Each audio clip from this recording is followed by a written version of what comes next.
ये लेक्चर जो है वो थोड़ा सा लंबा होने वाला है, क्योंकि इसके अंदर हम लोग टेक्निकल एनालिसिस की बेसिक खत्म कर देंगे। जो जितनी भी प्रोडक्ट्स की सारी बेसिक्स है ना, नॉलेज वगैरह, वो सब खत्म हो जाएगा आज।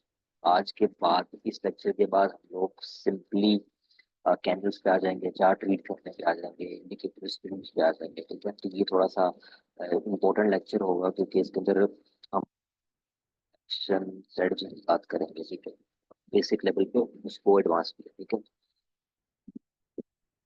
तो ये चीज़ है कि लेक्चर होगा थोड़ा सा लंबा। ठीक है, लेकिन उसके बाद कोशिश करूँ मैं ज़्यादा लंबे रिकॉर्ड ना करूँ, वो देखने ज़रा मुश्किल होते हैं, लेकिन हो सके तो ये लेक्चर आप आधा तक करके देख लेना। ठीक है, इन करने के पीछे हम लोगों ने क्या पढ़ा था? हम लोगों ने पेमेंट मेथड्स की बात की थी कि एक ब्रोकर से अगर हमने विड्रॉ या फिर डिपॉजिट करना है उसके अंदर, तो क्या पेमेंट मेथड्स के यूज़ करें। ठीक है, मैंने आपको परफेक्ट मनी का बताया था। ठीक है, ये डिटेल में बात की थी हमने इस पर।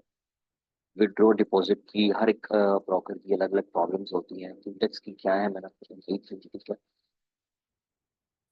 जर्नी शेयर की थी कि ट्रेडर की क्या, एक नॉर्मल ट्रेडर जिसने अच्छा ट्रेडर बनना है उसकी क्या होती है। ठीक है,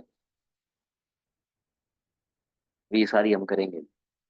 आपको देखो कि क्या होती है। कि फिर आपको प्रिडिक्शन मैंने बताया था कि एक न्यूज़ देखने से या अ, आप वेबसाइट देखने से क्या इम्पैक्ट पड़ता है आपकी ट्रेडिंग पे।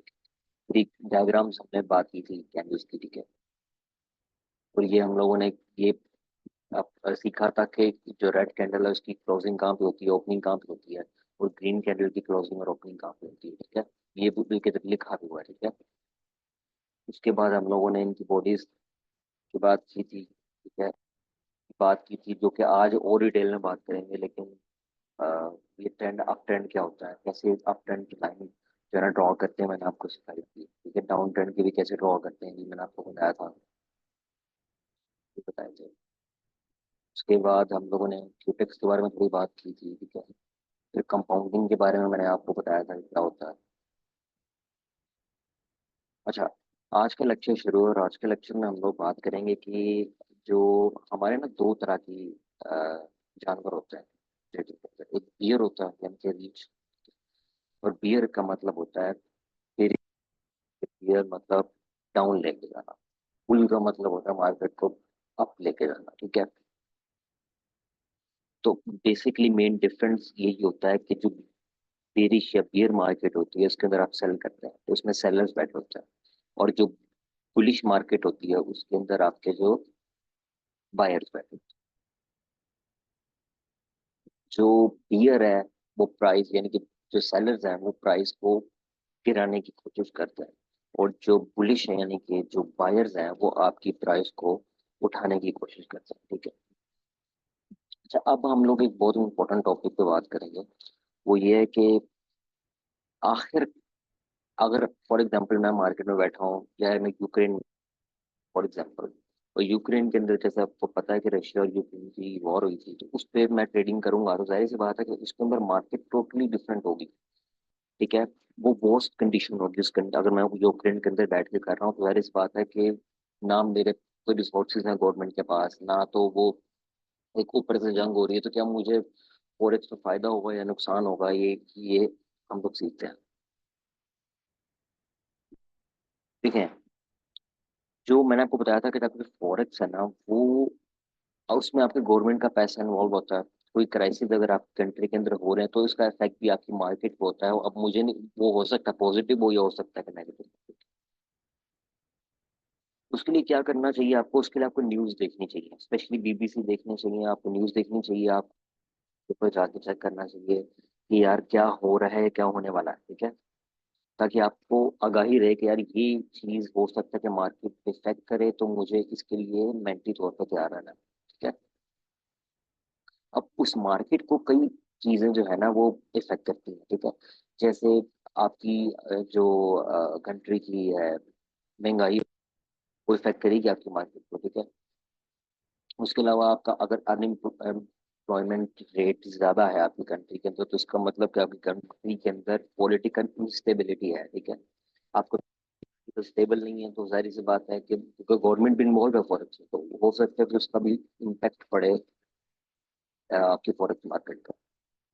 और इसके अलावा ट्रेड बैलेंस देखते हैं कि इम्पोर्ट एक्सपोर्ट का जो ट्रेड बैलेंस है वो सही है कि नहीं। जिस कंट्री का एक्सपोर्ट अच्छा होता है, ठीक है, तो वो जाहिर सी बात है कि कंट्री ज्यादा तरक्की करती है, ज्यादा अच्छी होती है, ठीक है, उसको मार्केट ज्यादा अच्छी होती है, तो वो ट्रेड बैलेंस भी इम्पैक्ट करता है। इंटरेस्ट करता है कि आप किसी को पैसा आपने दिया है या आप किसी से लिया है, तो उसमें इंटरेस्ट रेट जो है वो क्या आपने उन्होंने दिया या आपने क्या लिया है, ठीक है। तो ये बहुत इम्पैक्ट करती है कि जाहिर सी बात है कि जिनकी करेंसी की वैल्यू ज्यादा होती है वो फिर इंटरेस्ट रेट भी ज्यादा होता है उसका, क्योंकि जिनकी करेंसी ज्यादा होती है उनका इंटरेस्ट रेट भी ज्यादा। अगर आपकी करेंसी अच्छी नहीं है तो इंटरेस्ट रेट भी कम होगा, ठीक है। उसके अलावा जो आपके वो होते हैं किसी कंट्री के अंदर इस तरह की क्राइसिस होना, जैसे जल्जला आ जाना या सैलाब आ जाना, तो ये चीजें भी, ये अभी किसी इंसान की चीज नहीं होती हैं, लेकिन फिर भी ये इफेक्ट करती हैं, ठीक है, फॉरेक्स मार्केट के ऊपर, क्योंकि उस कंट्री उस करेंसी की उस वक्त तो वो डाउन चल रही होती है, ठीक है। अब वो ऐसा होता है, उसको पढ़ें कि हिस्ट्री में हमेशा ऐसा नहीं हुआ कि ये जहाँ पे cursor most time of because currencies are always trade in the pair when the value of one currency decline the value of other currency will rise, ठीक है। क्योंकि जरूरी नहीं है कि फोरेक्स कैन रिमेन प्रॉफिटेबल, ठीक है। बहुत बुरा भी टाइम है ना अगर, तो हो सकता है कि अ, वो फोरेक्स पे भी प्रॉफिटेबल है। अगर अगर उस करेंसी की वैल्यू बहुत खराब है, ठीक है, तो हो सकता है कि आपकी मार्केट प्रॉफिटेबल रहे। तो ये जरूरी नहीं होता, बस आपने एक चीज आपके दिमाग में चीज बैठ जाती है कि यार अ, मुझे जो है ना अब इस चीज का ध्यान रखना है कि अगर इस पर्टिकुलर करेंसी के ट्रेड कर रहा हूँ और इधर ये हालात जा रहे हैं, ठीक है, तो मुझे मेंटली तौर पर तैयार रहना है कि हाँ कुछ बुरा भी हो सकता है अगर अभी अच्छा हो, तो ठीक है। ये बताने का ठीक है। ये सब चीजें इसलिए बताइए कि आपको पता होगा इन सब चीजों के पीछे, अगर आपकी मार्केट के पीछे ये सब चीजें इन्वॉल्व है, ठीक है। ये ना सोचना कि बस अल्लाह वल्लों ये क्यूटेक चल रहा है और मैं कर रहा हूँ, ये सब चीजें इन्वॉल्व है। अगर वो ब्रोकर उस पर्टिकुलर मार्केट उस पर्टिकुलर कंट्री के अंदर ट्रेड कर रहा है, तो आपको ये चीजें देखने के लिए मिलेंगी, ठीक है। अच्छा, अब करते हैं कि आपको किधर से स्टार्ट स्टार्ट देना चाहिए अपनी ट्रेडिंग का, ठीक है। तो इसके लिए आपको इन्वेस्टमेंट करने की जरूरत नहीं है, कोई ज्यादा बड़े पैमाने पे जाने की जरूरत नहीं है, ज्यादा किसी इन्वेस्टर से पैसे लेने की जरूरत नहीं है, ज्यादा स्टार्ट के अंदर इन्वेस्ट करने की जरूरत नहीं, क्योंकि स्टार्ट के अंदर मेजोरिटी ट्रेडर जो है ना वो लॉस में जाते हैं, ठीक है, ठीक होता है, ठीक है। अच्छा, अगर आप ट्रेडिंग को ये चीज कह लो कि यार मैं इस पे पैसा कमाने के लिए आया, ठीक है, देखिए मैंने रोज का इतना प्रॉफिट निकाल के मैंने उड़ जाना है, ठीक है, तो वो आपके लिए इजी होगा। लेकिन अगर आप ये करते हो कि यार मैंने कौन से प्रॉफिट इधर से निकालना है, आज 20 निकल रहा है, कल 40 निकल रहा है, वो निकालूंगा मैं, तो ऐसे करके आप अपने लिए मुश्किल पैदा कर सकते हो, ठीक है। ये आपकी स्किल पे डिपेंड करता है कि आप कितनी अर्निंग करते हैं, ठीक है। लेकिन ये स्किल से ज्यादा मेरे हिसाब से आप मार्केट की कंडीशन पे या किस टाइम पे आप बैठ रहे हो वो भी बहुत इम्पेक्ट करता है कि आपको कितना टाइम लगेगा, या जैसे फॉर एग्जांपल मार्केट की कंडीशन कभी ठीक नहीं होती तो ज्यादातर लोग ट्रेडिंग करने बैठते हैं, मार्केट बंद होती नहीं बैठते हैं, ठीक है। कुछ लोग बैठे होते हैं, ठीक है। ये टेक्नोलॉजी पे भी डिपेंड करता है वैसे। अच्छा, ये ज्यादातर एक सवाल बहुत बड़ा पूछा जाता है कि आप ट्रेडिंग से कितना पैसा कमाते हैं, ठीक है। अच्छा, ये डिपेंड करता है आपकी मार्केट कंडीशन पे, ये डिपेंड करता है आपकी स्ट्रेटजी पे, ये डिपेंड करता है आपकी रिस्क मैनेजमेंट पे, ये, ठीक है, ये सारी चीजों पे करता है कि एक कोई भी हाउ मच मनी क्या है ट्रेडिंग, ये आप नहीं इस बात से दे सकता। अब नया बंदा जो पूछता है उसको ये कह देते हैं कि यार मिनिमम $10 आप अगर $100 डलवाते हो तो इसका सबसे कम है। यानी कि अगर आपने $100 डलवाया तो एक दिन का 10 आप बना लो। लेकिन ऐसा हर रोज नहीं होता, हो सकता है कि उस दिन मार्केट की कंडीशन अच्छी ना हो, ठीक है, या आपकी स्ट्रेटजी अगर गलत है ना, तो हो सकता है वो 2 दिन आपको प्रॉफिट दे, बाद में लॉस आना शुरू हो जाए। ये चीजें इफेक्ट करती हैं, ये टाइम टाइम तो फिर आपको समझ आती है। ये वही चीज है कि आप ये सोच लेते हो, अगर कुछ बड़ा सोच लेते हो कि यार ट्रेडिंग से इतना मुझे निकालना है या मुझे इतनी देर में ये करना है, तो वो आप लालच में आ जाते हो, ठीक है। और लालच में आप आए हो तो या तो गैम्बलिंग करते हो या आप लॉस में जाते हो। अच्छा, ट्रेडिंग एक ऐसी चीज है कि जिसको आपके पास स्मार्टफोन है, अगर आप कर सकते हो, ठीक है। इसके लिए जरूरी नहीं कि आपको कोई पर्टिकुलर जगह चाहिए। इसके लिए जरूरी नहीं कि पर्टिकुलर आपको कोई किसी जगह पे होना चाहिए या किसी ऑफिस में बैठना है। कहीं भी बैठे आप ट्रेडिंग कर सकते हो, ठीक है। और ट्रेडिंग एक ऐसी चीज है, अब आपको मैं दिखा रहा हूँ कि एक दिन का टर्न ओवर है, ठीक है। स्टॉक मार्केट का, न्यूयॉर्क का, टोक्यो का, लंदन का एक दिन का टर्न ओवर है ये स्टॉक मार्केट से। लेकिन अकेली फॉरेक्स का एक दिन का टर्न ओवर 5 ट्रिलियन है, तो खुद हिसाब लगा लो कितनी बड़ी मार्केट है। अच्छा, अब टाइम स्पेंड, ठीक है। वैसे तो टाइम का एक बहुत ही एडवांस लेक्चर जो है वो आगे सीरीज में ऐड है, ठीक है। लेकिन मैं आपको जस्ट अभी टाइम की अहमियत बताने के लिए बता रहा हूँ, लेकिन आगे इसका बहुत बड़ा लेक्चर होगा टाइम का, कि आपको टाइम सेट कैसे करना, टाइम क्यों इंपॉर्टेंट है, सब कुछ बात होगी उस पर, अगर अभी समझ नहीं आया। लेकिन मैं आपको एक सजेशन दूंगा कि एक जो कि एंड्रॉयड पे है उसका नाम है फोरेक्स। अपना फोरेक्स ट्रेडिंग टाइम लिख देना, ठीक है। वो आपको गूगल पे शो हो जाएगी क्लॉक की तरह का उसका आइकॉन, ठीक है। उसका ऐप का नाम है फॉरेक्स ट्रेडिंग हॉर्स, ठीक है। उसके ऊपर ना एक क्लॉक बनी हुई है। वो क्लॉक आपको जितनी भी मेन मेन मार्केट्स है ना उनका टाइम बताएगी, और ये भी बताएगी कि इस कितनी देर तक आप ट्रेड कर सकते हो, और क्लोजिंग टाइम भी आपको बता देगी, ठीक है। ये आपको चीज फायदे में, वैसे आपको ये इसके लिए लोग डिफरेंट मार्केट्स वगैरह या ओ सॉरी वेबसाइट्स वगैरह भी फॉलो करते हैं, लेकिन ये आपको ये ऐप बता देगी, ठीक है। टाइम बहुत इंपॉर्टेंट है ट्रेडिंग के अंदर, ठीक है। क्यों? क्योंकि जो मोस्ट प्रॉफिटेबल टाइम होता है ना, आप उसी टाइम के अंदर अगर मार्केट में एंटर करते हो ना, तो आपको अच्छे रिजल्ट्स मिलेंगे, ठीक है। और वो क्यों प्रॉफिटेबल होता है टाइम? क्योंकि जब वो टाइम चल रहा होता है तो ज्यादा ट्रेडर्स ट्रेड कर रहे होते हैं, ठीक है। तो उसके अंदर आपको ये पहचानने में आसानी होती है कि मुझे कितने टाइम फ्रेम पे ट्रेडिंग करनी चाहिए। और आ जाते हो कि आपको टाइम फ्रेम सही पता चल जाता है अपना कि यार इस कितने टाइम फ्रेम के अंदर जो एंट्री और एग्जिट हो रही है, ठीक है, तो आप उस पर ट्रेड करो, आपको प्रॉफिट होगा। लेकिन अगर आप रात को 2 बजे बैठे हो जिस टाइम पे मार्केट बंद है, ठीक है, या टाइम नहीं है उस मार्केट का, ठीक है, तो आपको लॉस होने के चांसेस ज्यादा होते हैं।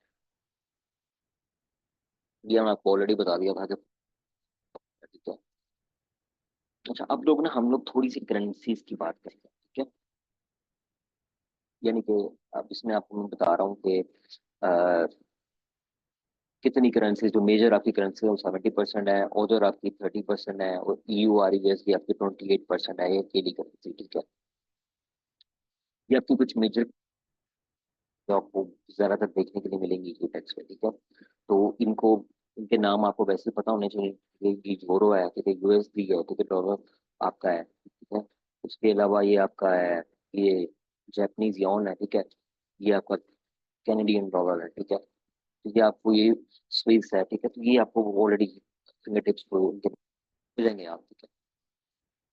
ये पॉपुलर क्रॉस है कि आपकी जो पॉपुलर क्रॉस होते हैं करेंसीज के बीच में, ये आपको ज्यादातर देखने के लिए मिलेंगे आपके क्यूटेक्स के अंदर है, किसी भी और ब्रोकर के अंदर, ठीक है।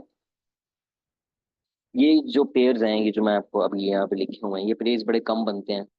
एक पेड़ को तो आजकल मैं बहुत देख रहा हूँ, लेकिन रात के टाइम पे इन दोनों को देखता हूँ मैं, ठीक है ना। सुबह के टाइम पे इतना खास मैंने इनको नोट नहीं किया, बल्कि ये तीन और एक ये इसमें मैंने उसको रात को 12-1 बजे बहुत देखे हैं कि मार्केट मतलब इनकी ट्रेड हो रही होती है, और अच्छी मतलब इनके हाई होती है इनके वैल्यूज, ठीक है। अच्छा, इसमें अब बात करते हैं करेंसीज को रीड कैसे करना है। देखिए, जो पहली होती है ना आपकी, देखो दो, एक एक पेयर के अंदर दो करेंसीज होती है आपकी। जो पहले नंबर की वो बेस होती है, ठीक है, और दूसरे नंबर की आपकी होती है क्योर, ठीक है। और यू अब फॉर एग्जाम्पल ये मैंने आपको बताया था 1.2302, ये क्या है आपका पिप है, पिप मतलब पॉइंट, ठीक है। वो क्या होता है कि वो आपके ना क्यूटेक्स के साइड के अंदर लिखे होते हैं। एक बार दिखाओ जो एग्जाम्पल देगी किधर लिखे होते हैं, ये लिखे होता है, ठीक है। ये आपकी पिप्स हैं सारे, ठीक है।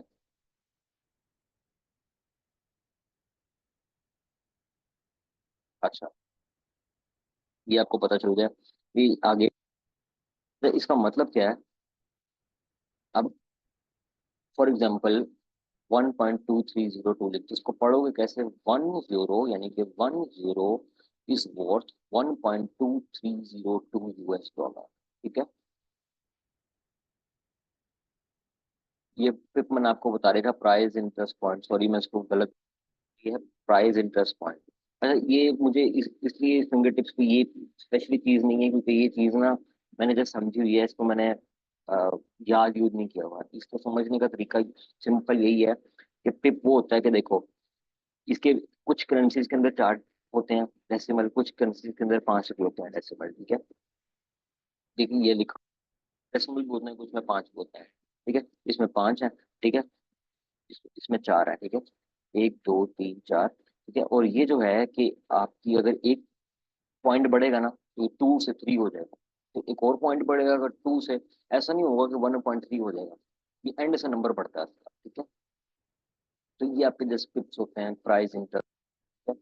वैसे इनको इधर प्राइस इंटरेस्ट पॉइंट लिखा है, वैसे इनको कुछ और भी क्या क्या प्रोनाउंस करते हैं, लेकिन इधर जो लिखा हुआ है वो मैंने, तो उसको इस तरह से आप प्रोनाउंस कर लो। ठीक है, लेकिन इसका मेन मतलब यही होता है कि आप करेंसीज हैं, अगर 1 US dollar is equal to 1.2302, तो फिर अगर आपकी एक टिप बढ़ेगा तो ये 3 हो जाएगा, फिर एक टिप और बढ़ेगा तो ये 4 हो जाएगा। ठीक है, इस तरह करके होता है। ये स्प्रेड है, इसको मैं बारे में आपको ऑलरेडी बताया था। ठीक है, कि ये बिड और आस्क क्या होता है। ठीक है, बिड होता है सेलिंग प्राइस पे, आस्क होता है बाइंग प्राइस पे। ठीक है,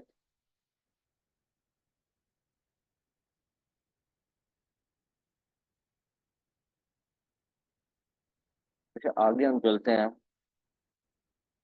इसमें जो चीजें बहुत ज्यादा आपकी आपको आगे जाके नजर आएंगी ना, जो जिन जो आपके लिए बहुत जरूरी है, उस पर हम बहुत ध्यान देंगे। ठीक है, करेंसीज रेट को क्या इन्फ्लुएंस करते हैं, चीजें ऑलरेडी बहुत पीछे बात की है कि करेंसी रेट को, अगर आपकी करेंसी अच्छी है, ठीक है, तो जाहिर सी बात है फिर इसका मतलब है कि आपकी कंट्री के अंदर गवर्नमेंट भी स्टेबल है। ठीक है, हर एक चीज ओके है। ठीक है, ज्यादातर चीजें ओके हैं, जीडीपी अच्छी है तो हमारा करेंसी भी आपकी अच्छी है। ठीक है, ये कुछ मेन करेंसीज के नेम्स हैं। ठीक है, मैंने आपको बताया था, ये स्विस है, न्यूजीलैंड डॉलर है, ठीक है, एनजेड, ठीक है, इस तरह से करके। और ये कुछ करेंसीज पेयर हैं आपके जो कि बहुत पॉपुलर है, जीबीपी और ब्रिटिश पाउंड है। ठीक है, और ये है, आप इसकी चाहे तो स्क्रीनशॉट भी ले लो, कोई मसला नहीं है। पर ये याद नहीं करना है आपने। ठीक है, याद करने की इसमें कुछ ट्रेडिंग में कुछ याद करना है, अपने ज़हन में रखो, आपको ट्रेडिंग में कुछ याद नहीं करना। ठीक है, ये कुछ पॉपुलर थेसिस हैं कि गोइंग लॉन्ग का मतलब है ओपनिंग अ बुलिश ट्रेड। ठीक है, कोई ओपनिंग अ बुलिश ट्रेड का मतलब है यानी कि जो ट्रेड है वो जरा थोड़ी सी उसकी कैंडल लंबी हुई है। ठीक है, या फिर आप उसमें जरा उसका ट्रेंड चलने लग पड़ा है। ठीक है, थोड़ा सा ये गोइंग शॉर्ट बेरिश सेलिंग का मतलब होता है कि जो डाउन कैंडल्स है ना वो स्टार्ट हो गई है। ठीक है, या डाउन कैंडल में ट्रेड कर रहा है तो उसको मैं गोइंग शॉर्ट, यानी कि मुझे फॉर एग्जांपल कोई बनता है वो बैठा कहता है यार गोइंग लॉन्ग, इसका मतलब तो वो मुझे ये कह रहा है कि मैं ग्रीन कैंडल के ऊपर बाय कर। ठीक है, ग्रीन कैंडल लगा दे। ठीक है, उसको मैं buy- और अगर मुझे को कहता है यार गोइंग शॉर्ट, गोइंग शॉर्ट का मतलब ये होता है कि मैं सेल करूँ। ठीक है, इसके अलावा मैंने आपको कुछ चीजें बता दी थी। स्विंग ट्रेडिंग का मतलब है टू टेक एडवांटेज ओवरनाइट और लॉन्ग है। ठीक है, यानी कि स्विंग का मतलब ये होता है कि आपको ट्रेड में आपको कोई फायदा दिखाया और आप उसको रोकते हो और ओवरनाइट, और उसके यानी लंबे अरसे के लिए आप उस ट्रेड को रोको से। पोजीशन ट्रेडिंग की मैंने बात की थी, शॉर्ट टर्म के लिए होती है। ठीक है, स्कैल्पिंग कुछ सेकंड या मिनट्स के लिए हो सकती है। ठीक है, ये आपके लिए दो जानना बहुत जरूरी है क्योंकि इसके अंदर ही हम, तो अब हम लोग बात करते हैं ट्रेंड्स के बारे में, थोड़ी डिटेल में करेंगे बात कि पिछले लेक्चर के अंदर हम लोगों ने की बात, ट्रेंड लाइन हमने सीख ली थी, मैं दोबारा नहीं सिखाऊंगा। मैं आपको थोड़ा सा बता दूंगा मैंने, लेकिन पिछले लेक्चर के अंदर मैंने वो आपको स्पेशल बना के भी दिखाई कि कैसे बनती है। अच्छा, इसमें ये है कि जो ट्रेंड्स है ना उसमें आप मतलब कैसे ट्रेड करोगे, कब फायदा है, कब नहीं लगानी, कब लगानी। अभी देखो ट्रेंड है, ये अप जा रहा है, अगर इधर मुझे कंफर्मेशन मिल गई है, ठीक है, कंफर्मेशन क्या होती है वो भी इसमें बात करेंगे अभी कैंडल्स, ये लेक्चर्स आएंगे, लेकिन तो मैं कंफर्मेशन का वर्ड इस्तेमाल नहीं करता, ऐसे कहता हूँ कि इधर आके आपकी ट्रेड अप जा रही है, ठीक है, इधर तक आपको प्रॉफिट है, ठीक है, उसके बाद अगर आपको इधर आके एक डाउन बन के आप रुक जाओ, फिर आपको थोड़ी सी नीचे आएगी, अगर दोबारा अप जाती है तो उधर भी आपको प्रॉफिट है। साइडवे के अंदर कोशिश लोग ये करते हैं कि वो इन्वेस्ट नहीं करते हैं, ठीक है, वो कोशिश ये करते हैं कि अगर मार्केट डाउन जा रही है या मार्केट इस तरह से अप जा रही है, तो इसके अंदर हम ना कि इस तरह की मार्केट के अंदर साइड लें, ठीक है। अब तीन तरह की जो है ना वो ट्रेंड्स होते हैं, एक प्राइमरी ट्रेंड होता है, एक सेकेंडरी ट्रेंड होता है और एक माइनर ट्रेंड, ठीक है। उसके पीछे से एक बार हम लोग ये देख लेते हैं कि प्राइमरी ट्रेंड कितना लंबा है, यानी कि बहुत लंबे टाइम के लिए है, यानी कि बहुत लंबा टाइम है इसका, हो सकता है हफ्तों ज्यादा। माइनर बहुत छोटा होता है, सेकेंडरी जरा प्राइमरी से छोटा होता है, ठीक है। अब इसमें कि last more than year and strong, यानी कि आप समझ सकते हैं कि वो कितने से टाइम फ्रेम के साथ जो उन्होंने लिखा हुआ है। अब इसमें last few weeks and weekly correlation लिखा है, तो इसमें ये चीज है, ठीक है। लेकिन खैर ये इतना इम्पोर्टेंट नहीं है, लेकिन आपको बताना इसलिए जरूरी था कि आपको पता होना चाहिए। अच्छा, अब क्या है, मैंने आपको लास्ट पिछले लेक्चर में बताया था कि किस तरह से ट्रेंड लाइन खींचनी है, आपके एटलीस्ट दो या तीन जो है ना वो क्रॉस करनी चाहिए, तो फिर ये ट्रेंड लाइन खींचनी है, ठीक है। अब ऊपर से इसको बनाओ तो ऐसे ही करके वो बना के मैं आपको दिखा तो सकता हूँ, लेकिन मैं पिछले लेक्चर में डिटेल में बता दिया था कि आपको पता चल गया होगा। इसको नहीं पता चला वो मुझे मुझे मेरे आपको मेरा व्हाट्सएप नंबर पता है, वो मुझे बता दें, उसको फिर एक बार एक्सप्लेन कर दूंगा। और एक चीज मैंने आपको बताई थी कि जितने पॉइंट्स आपके एक दो तीन चार पाँच छः जितने भी मिलेंगे उतनी आपकी ट्रेंड लाइन स्ट्रॉन्ग होती है, ठीक है। अच्छा, ट्रेंड लाइन आपकी फ्रेंड होती है तब तक जब तक वो बेंड नहीं करती, ठीक है। फॉर एग्जाम्पल इधर आई है, इधर से फिर उसने फ्लिप मारा, एक गई है, फिर ये इधर से फिर बाउंस, ठीक है, इधर से ये फिर बाउंस, अगर वो इधर आती है, ठीक है, इधर के बाद दोबारा इधर चले जाती है, वो ना एक मिनट करके दिखा रहा, ठीक है? तो इधर देखो जरा क्या होता है, ये मार्केट जा रही है फॉर एग्जाम्पल, जा रही है जा रही है, अभी ये इधर आती है, इधर से इधर आके फिर बाउंस बैक कर जाती है, फिर इसके ऊपर आ जाती है, फिर ऐसे फिर ऐसे फिर ऐसे फिर ऐसे। लेकिन अगर मार्केट इधर चली जाती है ना, फिर ऊपर आके दोबारा ऐसे करके नीचे चली जाती है, सब ब्रेक करती है, यानी कि तो मतलब फिर और ट्रेंड नहीं रहेगी, वो ट्रेंड खत्म हो चुका है, वो लाइन की कोई कंपेटिबिलिटी नहीं रही, मैंने आपको बताया था पहले, ठीक है। उस लाइन की कोई कंपेटिबिलिटी नहीं है, वो आपको अब उस लाइन पे रिलाई नहीं करना, आपको दूसरी line अब आगे चल। अच्छा, ये मैंने आपको एक्सप्लेन कर दिया। अच्छा, इसमें क्या है कि शॉर्टर लेंथ के बिटवीन टच, ये इतना जानना जरूरी नहीं है, लेकिन आपको ये पता होना चाहिए कि ट्रेंड रिवर्सल कब करेगा, ठीक है। ट्रेंड रिवर्सल कब करता है, ये आपको कैसे पता चलेगा कि कोई हमारा है, ठीक है? आप ये देखो जरा, इसके बीच में गैप देख रहे हो आप, ये गैप, ये इधर तक है,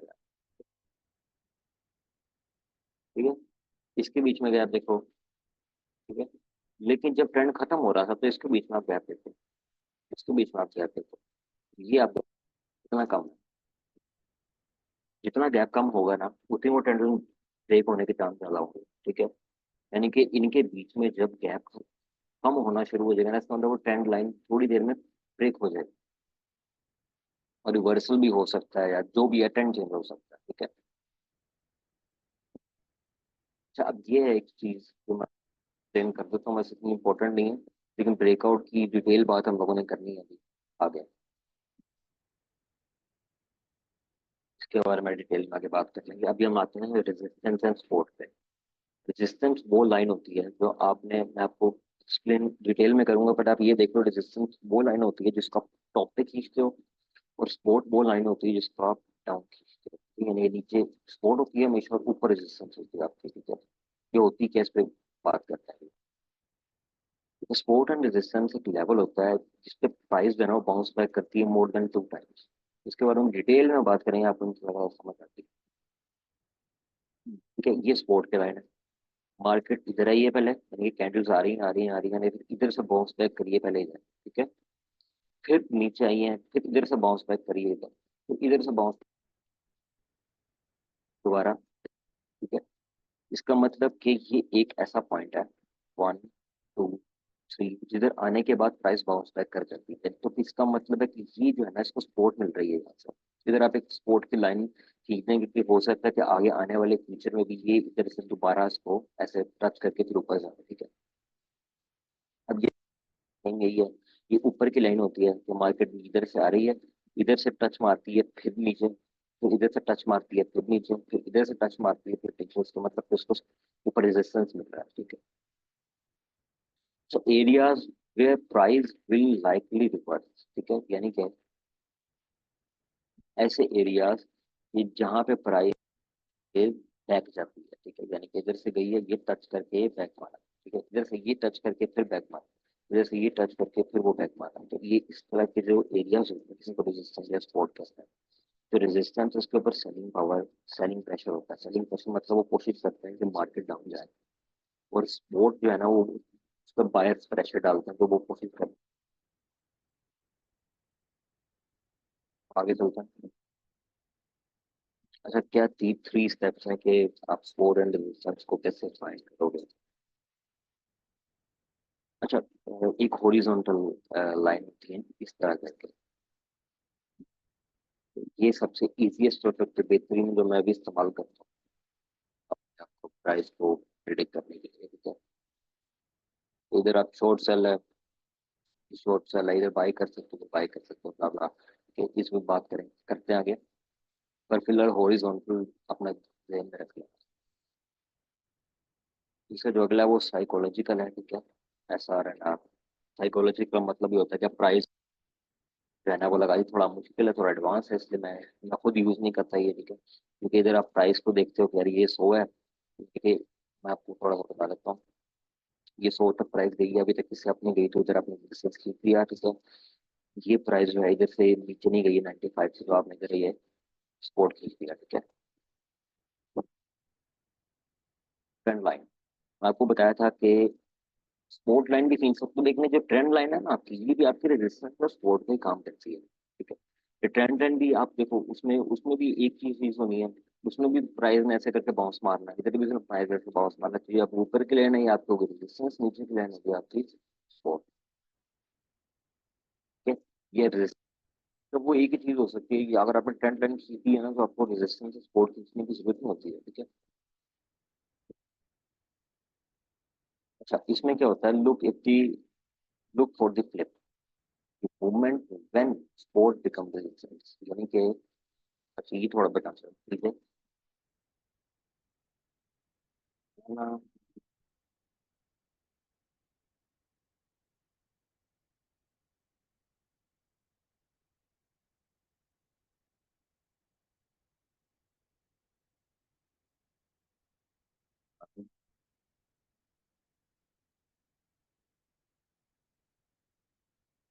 और मेरे फर्स्ट टाइम में इसको करने का, मुझे भी इसकी खास समझ नहीं आई।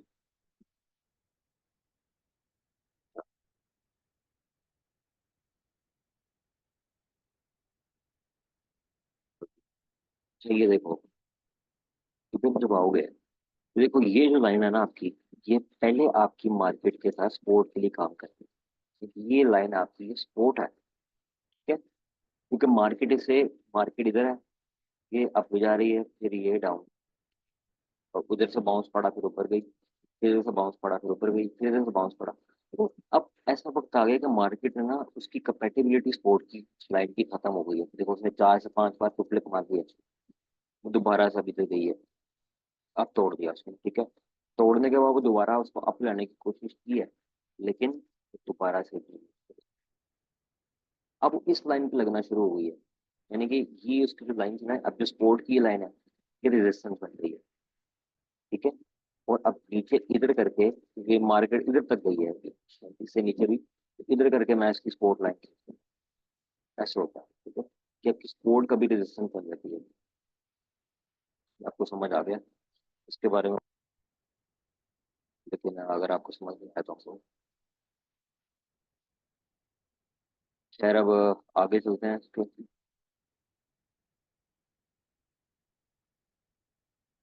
हॉरिजॉन्टल साइडवे ट्रेंड, ये साइड बाई ट्रेंड आपका ना को डाउन है ना आपका, ठीक है। तो इसके अंदर क्या है कि अब इधर आके पॉइंट्स है जहाँ पे मार्केट इससे नीचे नहीं जा रही है, और ये वो पॉइंट्स है जहाँ से मार्केट ऊपर अपनी जा रही है, तो आपने ये लाइन ड्रॉ कर, ठीक है। अब मैंने पिछले लेक्चर में बहुत सारी पिछले भी थोड़ी देर पहले बताया कि आपके जो ऊपर की ट्रेंड लाइन आपने ड्रॉ की है, ये आपकी रेजिस्टेंस का काम कर लेगी, ये आपकी सपोर्ट का काम कर लेगी, ठीक है। ये आपकी इस तरह से आपके डाउन ट्रेंड के अंदर ये आपकी ऐसे रेजिस्टेंस का काम कर देगी, आपकी सपोर्ट का काम कर देगी, ठीक है। तो वो आपको इस तरह से लाइन खींचने की जरूरत नहीं पड़ेगी, ठीक है। ट्रेंड लाइन अगर ड्रॉ किया ना, तो वो ही आपके रेजिस्टेंस सपोर्ट का काम हो जाएगा। ये मैं आपको ये बता रहा हूँ, बुलिश ट्रेंड के लिए आप ट्रेंड के लिए है, ये आपके ये बुलिश ट्रेंड के लिए, ठीक है। ये आपके बेरिश ट्रेंड के लिए है, ठीक है। ये आपकी डाउन के लिए है, ठीक है। ऊपर सेल एट डाउन, ठीक है। अच्छा, इसमें क्या है, अब ब्रेक इन क्या है, ठीक है। ब्रेक इन क्या होता है जो मैं आपको एक्सप्लेन करता हूँ, अगर ब्रेकआउट क्या होता है उसको बात करते हैं। अच्छा, ये है एक मार्केट, ठीक है, जो कि इधर आई है, फिर इसने फ्लिप मारा, ठीक है, वो बाउंस करी है, फिर इधर आई है, फिर इधर से दोबारा बाउंस करी है, डब्ल्यू बनाया, फिर इधर से दोबारा वो इधर जब आती है ना, इधर से वो ऐसे जाती है, फिर ऐसे जाती है, यानी कि वो रेजिस्टेंस को टच करती है लेकिन ऊपर नहीं जाती, ठीक है, इधर तक ही रहती है, और फिर ऐसे करती है, इसका मतलब उसमें इसको सपोर्ट या सपोर्ट आपकी रेजिस्टेंस बन चुकी है। इस पॉइंट को आप कहोगे ब्रेक इन। तो इसी के ऑपोजिट है ब्रेकआउट, ठीक है। कि मार्केट अगर नीचे है, ये रेजिस्टेंस ये जा रही है, ऐसे करके जा रही है, तो वो इधर से नीचे नहीं आई है, ऊपर ही रही है, तो इसका मतलब कि वो हो गई है, इसका मतलब ब्रेकआउट, ठीक है। और ये है आपका जो आपकी रेजिस्टेंस और सपोर्ट बन रही है, ठीक है। अब इसको डिटेल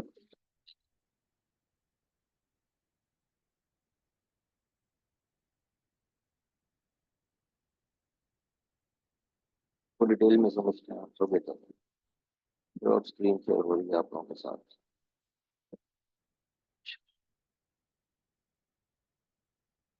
ये है मेरी सपोर्ट, ठीक है।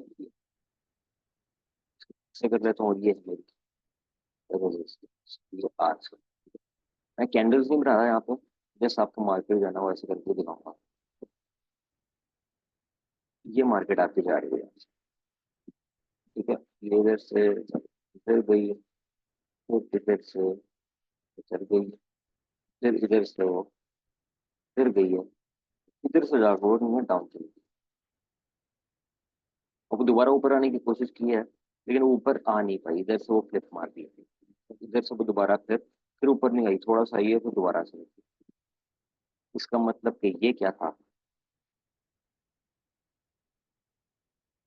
यानी कि मार्केट आपकी जब अप थी फिर नीचे हुई है, इसका मतलब कि वो ब्रेक इन था, ये आपका ब्रेक, ठीक है। इसी के ये एक आपका टाइप है, या एक आपका एक चीज है आपकी लेकिन दूसरी इसके ऑपोजिट है। वो क्या है कि अच्छा, इसमें क्या हुआ, ये आपकी स्पोर्ट थी, ठीक है ना, लेकिन जब मार्केट नीचे आ गई तो इसने एक और अपनी स्पोर्ट बना लिया यहाँ, यहाँ पे एक और स्पोर्ट बन गई है उसकी, अब ये उसकी रेजिस्टेंस बन गई है, इसको R2 कह लेते हैं। ये आपको R1 है, ये S1 है, ठीक है। वो ये आपकी S2 बनेगी, ये समझ आ गई आपको। देखिए, अब हम लोग एक एग्जांपल लेते हैं हम लोग इसकी, ठीक है। एक ऐसी सिचुएशन जिसके अंदर मार्केट जो है, ये अपना लाइन खींच ली, ठीक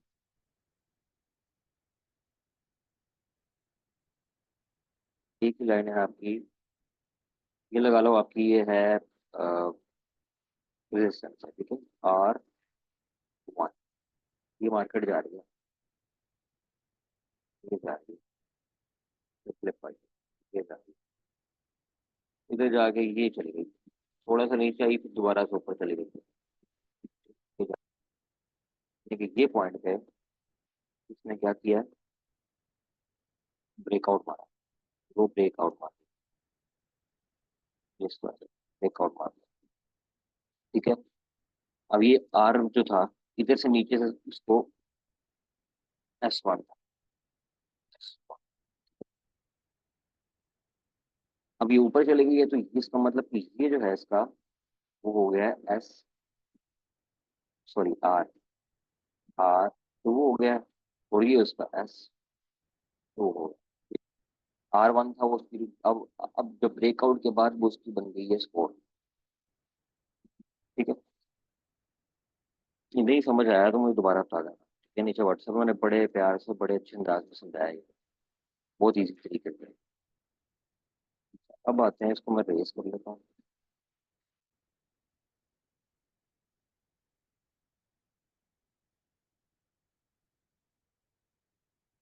अब देखो जरा, ये मार्केट है, ये मार्केट है, ऐसे ऐसे ऐसे ऐसे करती है। इसका मतलब कि इससे नीचे नहीं गई है तो इसका मतलब जीरो हो गया, तो इससे ऊपर नहीं गई है तो इसका मतलब ये हो गया इसका रेजिस्टेंस स्पॉट। लेकिन अब क्या होता है कि मार्केट जो है वो नीचे जाती है और इसको तोड़ देती है। ठीक है, तो इसको तोड़ेगी तो इसका मतलब ब्रेकआउट हो गया,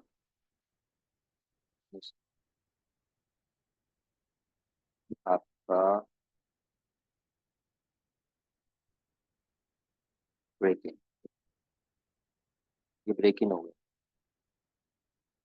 गई है। और ये ब्रेक इन बोलो ब्रेकआउट एक ही चीज है, अब आप इसको सब ये कॉन्सेप्ट आप छोड़ दो। ठीक है, उसे को इधर से नीचे गई है, अब नीचे जाके ना कि दोबारा थोड़ा सा ऊपर आई है। ठीक है, और अब दोबारा ऊपर चली गई, इसका मतलब ये फेक था, फेक ब्रेक इन था, फेक ब्रेक। क्यों फेक था? क्योंकि जब वो इसको तोड़ दिया उसने एक बार, तो उसको तो ये चाहिए था ना कि नीचे से बनती, खत्म हो गया वो काम, लेकिन नहीं, वो दोबारा से इधर से बाउंस बैक कर गई है। यानी कि इधर जिन ट्रेडर्स ने ट्रेड ली थी, इधर इधर ली थी, सॉरी जिन्होंने इधर ली थी, उनको लॉस हो गया, क्योंकि वो तो ये सोच रहे थे कि बॉस ये नीचे आएगी, ये तो आई नहीं, दोबारा ऊपर चली गई है। इस तरह बहुत होता है ट्रेडिंग के अंदर, ये एक मार्केट ऐसे ऐसे करके जा रही है जैसे उसने अपनी ये सपोर्ट तोड़ दी, ये तोड़ दी, दोबारा से ऊपर चले जाती है, इधर से थोड़ा सा नीचे होकर दोबारा ऊपर चले जाती है, इसका मतलब इधर तो लॉस हो गया ना लोगों को। ये बहुत होता है, इसको फेक कहते हैं, कि वो सिर्फ मार्केट आपको धोखा दे रही है। ये चीज आपको मैंने समझानी थी। अब आगे चलते हैं।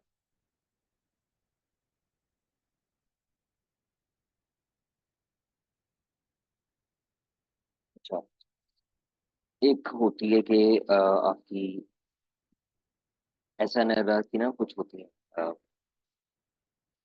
कुछ टाइप्स होती हैं। ठीक है, एक होती है वीक स्पोर्ट, यानी जिससे स्ट्रांग होती है, और एक बहुत ज्यादा स्ट्रांग होती है। जो वीक है उसके अंदर एक या दो रिवर्स इंजेक्शन होते हैं, तीन या सात होते हैं, आठ के अंदर आठ, ये इसके अंदर आठ से ज्यादा होते हैं जो वेरी स्ट्रांग होती है। ठीक है, ये मैं आपको थोड़ा सा बता देता हूँ,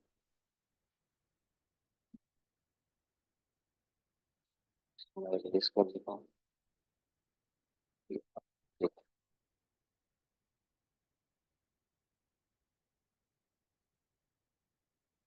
ये होटल, एक ने फ्लिप मारे आपको, एक मारा, दो मारे। ठीक है, दो, या दो मारने के बाद वो दोबारा जैसे ब्रेक कर गई है, इसका मतलब वो वीक थी। ठीक है, ये सपोर्ट एंड रेजिस्टेंस आपकी वीक थी। एक ऐसी होती है, दूसरी एग्जाम्पल एक ऐसी होती है जो कि आपकी जाती है ऐसे करके जाती है, तीन से चार बार मार देती है। ठीक है, इसका मतलब कि वो स्ट्रॉन्ग थी। एक ऐसी होती है जो आठ बार मारती है। ठीक है, आठ बार से ज्यादा मारती है, फिर मारती है, फिर मारती है, फिर इसका मतलब वो वेरी स्ट्रॉन्ग है। आगे चलते हैं। अच्छा, इसके बारे में मैंने आपको बताया था कि एक कॉइन, उस कॉइन के आपके पास 8 चांस हैं जब उस कॉइन को फेंको। ठीक है, हेड टेल जो है ना वो उसका सीन है। ठीक है, एक कॉइन है आपके पास है कि आप उसको कॉइन फेंको और आपके 8 के 8 बार हेड आए। ऐसी प्रोबेबिलिटी बहुत कम है। ठीक है, ऐसा चांस 1000 में से एक बार आता है कि आपका 8 के 8 बार हेड आए या 8 के 8 बार टेल आए। बीच में एक आध बार आता है। तो इसको स्ट्रेटेजी को समझते हैं। स्लाइड में क्या हो जाते पीछे में। हाँ, इस पे बात करता है।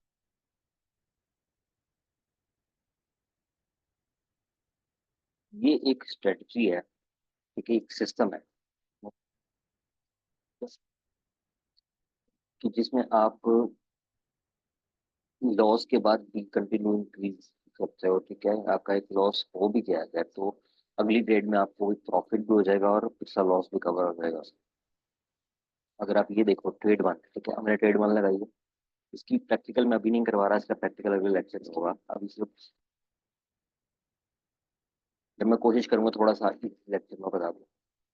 $1 आपने इन्वेस्ट किया, ठीक है, वो लॉस हो गया, आपको -1 कट गया। ठीक है, $2 आपने इन्वेस्ट किया, वो भी आपका लॉस हो गया। ठीक है, फिर 4 लगाया आपने, वो भी आपका लॉस हो गया। 7 आपका लॉस हो गया। ठीक है, 9 लगाया आपने, आपको 15 का लॉस, ट्रेड नहीं चली आती। अब 18 भी आपके पास कितने मौके हैं? 3 3 6 मौके हैं। ये छठे पे जाके आपका विन हो गया, तो आपका पिछला लॉस भी कवर हो जाएगा और $1 आपको उस पर प्रॉफिट भी हो जाएगा। ठीक है, तो ये इसका मतलब कि एक ट्रेड जो है आपने, आपकी एक ट्रेड खत्म हो गई। अब जब दूसरी ट्रेड आपने शुरू करनी, दोबारा एक से शुरू करनी। ठीक है, टेंगल 1 था, 2 है, ये 3 है, ये 4 है, मार्क टेंगल 5 पे जाके आपको विन होगा।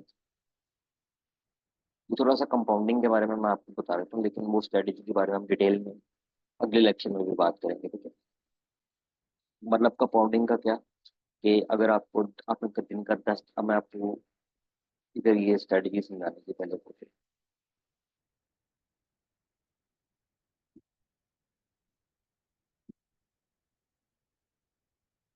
ठीक है,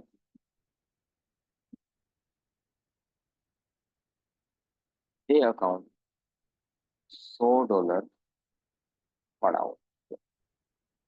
मैं आज बैठा हूँ ट्रेड लगाने के लिए और ट्रेड नंबर 1 से मैंने शुरू की। ठीक है, मैंने $1 इन्वेस्ट किया, तो ये 99 हो गया। ठीक है,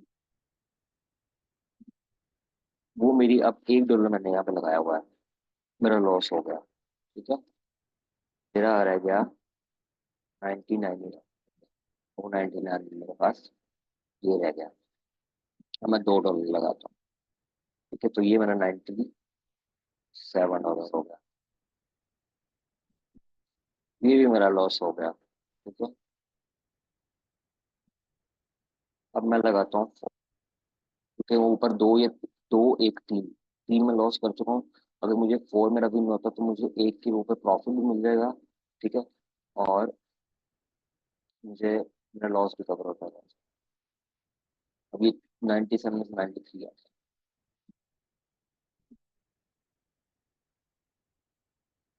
4 लगाया, मेरा विन हो गया।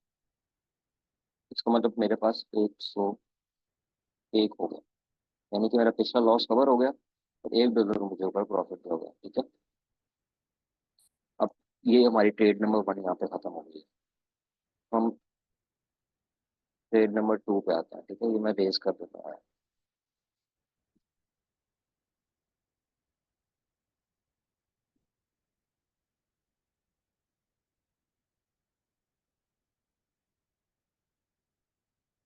ट्रेड नंबर 2 पे। ठीक है, अब इधर $1 मैंने से शुरू किया दोबारा। ठीक है, ये हो गया 99 मेरा, ये मेरी हो गई लॉस और मुझे हो गया 0 प्लस। अब मैंने लगाई 2। अब ऐसा नहीं करना कि एक की है तो अगले 3 के लगा दो, वो लगा दी फिर आपका आप खत्म। आप समझ लो कि आप आपके पास जो 6 चांस थे उसमें से आपके 5 हो गए, ठीक है, ये गैम्बलिंग नहीं करनी आपने। फिर गए, ये भी लॉस हो गया, ठीक है।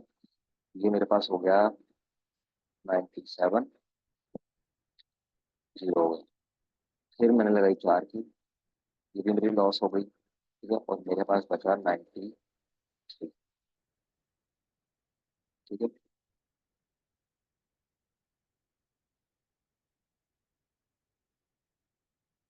अब मैंने लगाई फिर 4 के बाद 9। अभी 9 की क्यों लगाई है मैंने? 9 की मैंने इसलिए लगाई है क्योंकि मुझे, अगर मैं 6 की लगाऊंगा तो मेरा प्रॉफिट हो भी गया, मेरा लॉस पूरा नहीं होगा, ठीक है। 9 की लगाई मैंने, मुझे 0 लॉस हो गई। अब आप 93, 9 माइनस अभी करो, मैथ थोड़ा वक्त हो रहा है, तो आपका आ गया 84 डॉलर। अब मैं लगाऊंगा इसमें 18 की, ठीक है, 18 की, ठीक है। तो इसमें हो जाएगा 101 डॉलर, क्योंकि ऊपर मेरा, अच्छा सॉरी, इसको हम कर लेते हैं। अब हमारा पिछले ट्रेड नंबर 1 में 101 हो गया था, इसको 101 कर लेते हैं, ठीक है। तो ये 100 अब हो गया मेरा, तो ठीक है। इस तरह करके आपने दिन के अर्न करने हैं 10 डॉलर आपने अर्न करने हैं, तो अपना अकाउंट बंद कर देना है। अगर आपका अकाउंट $100 का है मिनिमम, तो आपने 10 डॉलर उस पर, 200 का है, फिर आप 20 कर सकते हो एक दिन का, ठीक है। लेकिन अगर आपका अकाउंट 100 का है तो अपनी 10 से ज़्यादा नहीं करना, ठीक है।